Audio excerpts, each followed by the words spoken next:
अरे हो चुकल बा आगाज रण के, अब युग बदले के तैयारी बा।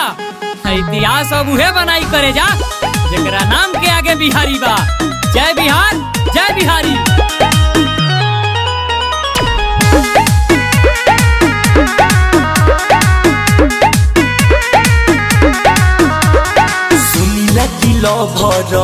रंगा बाज के कुछ तो बतावो तो नियो करा मिजाज के। अरे क्या सुनने के चाहता है बोला।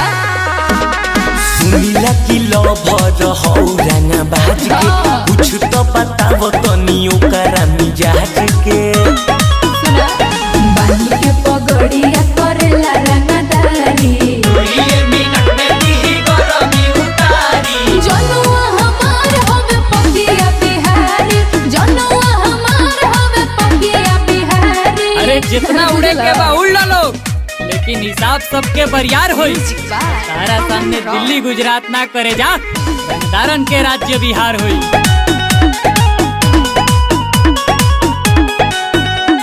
छोड़ दे बुकोइल तू कर बड़ाई, ओसो रंगदार से जे समाना हो जाई। अरे जवाना के जिंदगी पकाल निया रहला, उहे जाके सुनो ओकरा से झुराला। 2 मिनट में देला गरमी उतारी, लेके हथियार घूमेला सारा कारी। जनुआ हमार होवे पकिया बिहारी, जनुआ हमार होवे पकिया बिहारी। अरे चढ़ल बा जवानी में उबाल, तो तोरा खून के गर्मी झरवा दे। हम बिहारी यही करे जा, ते हमरा से एक बार लग देनु तो हमरा तो रात गोली मरवा दे।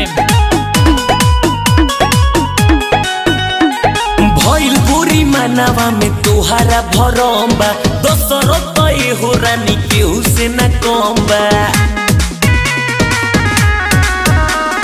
सेल्फी हो गाल तू बजावे लो बेकार के, हाला कमली हो जानी लोर सरकार के। एको ही सारा पदीना का सभी गाड़ी, घर से जाके बाबू सीखो रंगदारी। जनुआ हमार होवे पकिया बिहारी, जनुआ हमार होवे पकिया बिहारी। अरे तनी बच के रह।